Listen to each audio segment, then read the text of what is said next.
All right. Welcome back to the channel.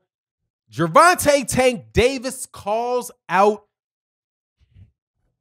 Ryan Garcia for his next fight after the Leo Santa Cruz fight. And he disses Devin Haney something heavy, calling him a clout baby. This is not going to go down well with Gervonta Davis. I don't want to call you haters. Detractors. That's the better way to say it. The Gervonta Davis detractors are not going to like this, and they kind of got a point. But let's talk about that in this video.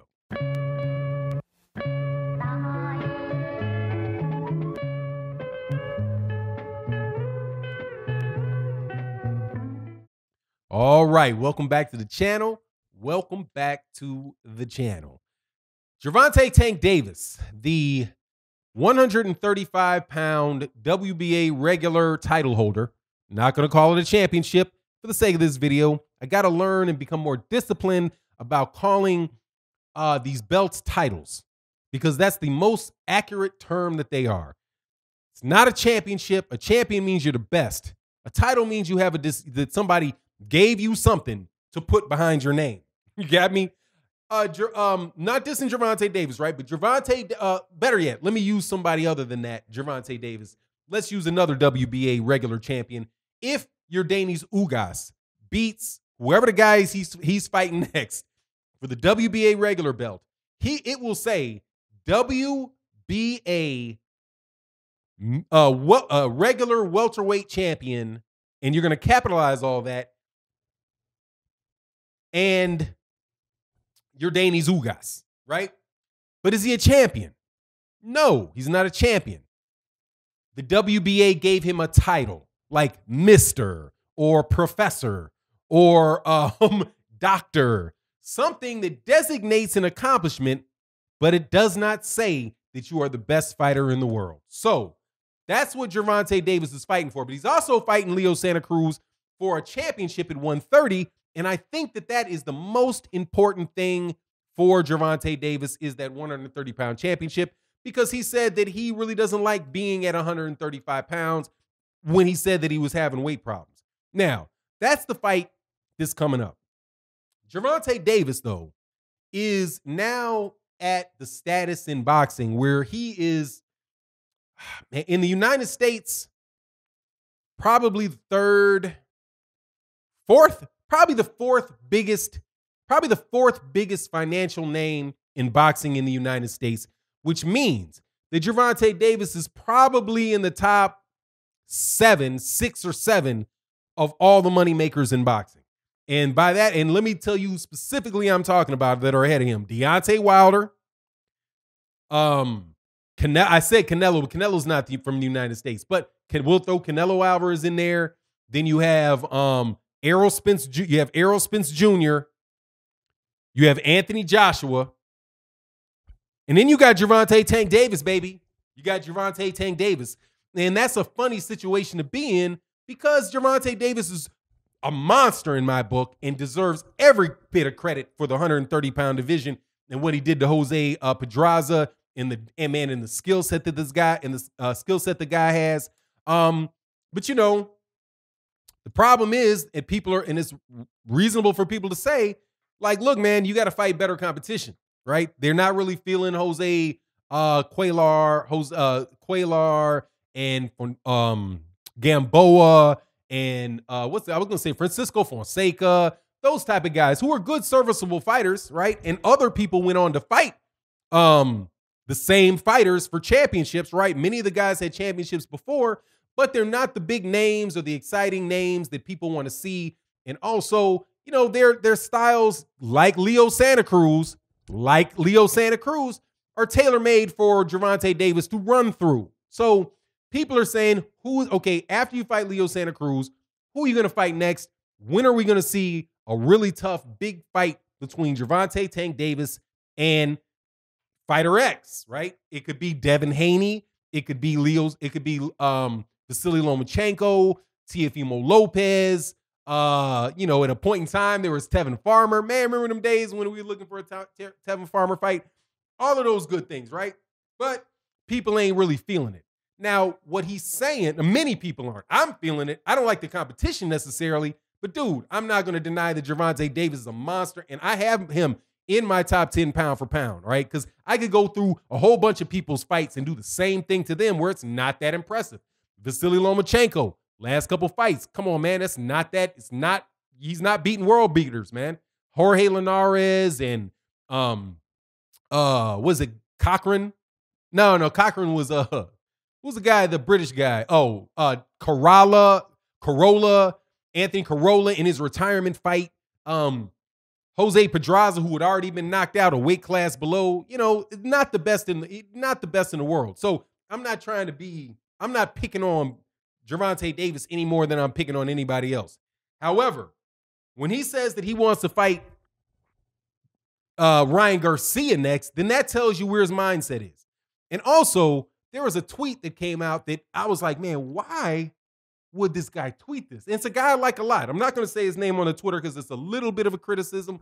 And like minds or people that I don't know if he respects me, I respect him. People have disagreements. Like everybody that you like and you support, at some point in time, you're going to disagree with something they have to say. Doesn't make them a troll. Doesn't make them, this, that, or the other thing. It's just what it is. So this particular guy comes out on Twitter and has to be associated with Showtime. And he says, hey, why do people care so much about a fighter's legacy? What's wrong with, having really big events, making a lot of money, having parties, having fun? What's wrong with that? Right? What's wrong with that? And my perspective is nothing is wrong with that if you are the fighter. In the time that you are the fighter, there's nothing wrong with that because you're fighting to make money. That's your job. You trying to make money, right? And the way you make more money is you have big shows, right? And the way you have big shows and make more money is you have exciting fights. But a lot of time those things are mismatches, right? And sometimes the best fights are fighters that not a lot of people have heard of, and they're matchups that are not going to be terribly exciting because it's so technical and, right, it's just what it is. That's the nature of boxing. So two people are going to be upset with that. One is the fan ain't going to like it. And number two, Gervonta Davis, when he retires, other than counting his money, is not going to be happy with it because he's going to get his resume chewed to death on YouTube and in the internet because they'll be like, dude, he never fought nobody. He won champions, made a bunch of money. He never fought nobody, right? So that's it. Now, I don't have a problem with him fighting Ryan Garcia at all. I have no problem with him fighting Ryan Garcia because I think Ryan Garcia is a really good fighter. But it seems to me that Ryan Garcia really isn't there yet. And he's definitely not there yet with like Devin Haney. So just addressing those two things. The Ryan Garcia fight, I don't have a problem with the Ryan Garcia fight, but just want to be clear that that is a big, exciting fight with a lot where you can make a lot of money. Gervonta Davis is more than likely going to knock out Ryan Garcia, but it won't matter if Ryan Garcia performs well. He's good looking enough where he'll continue to have fans and all that good stuff, right?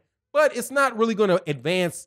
It's not going to advance boxing in the sense that we know who the best fighter at lightweight is. But we will know who the biggest matchup is because that will make a lot of money.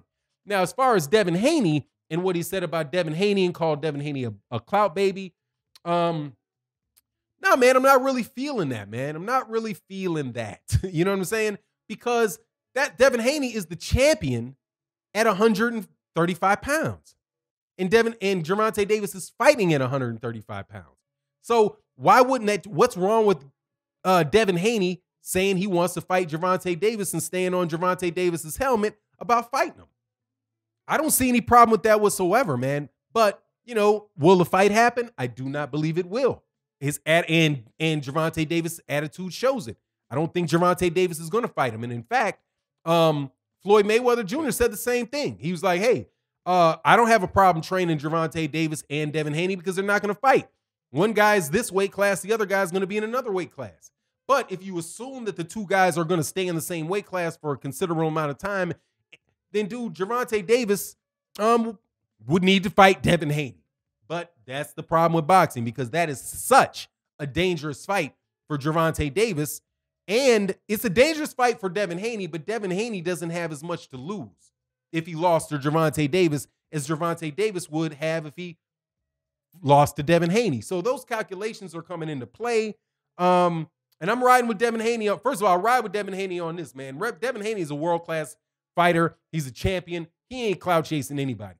if I was out there talking about I wanted to fight Gervonta Davis, or if I wanted to fight, claimed that I wanted to fight Devin Haney, then I would be clout chasing. I would be doing the Charlie Zenoff thing, going into the gym, acting all kind of crazy, but not a professional fighter, dude, who has every bit of an ability to beat you.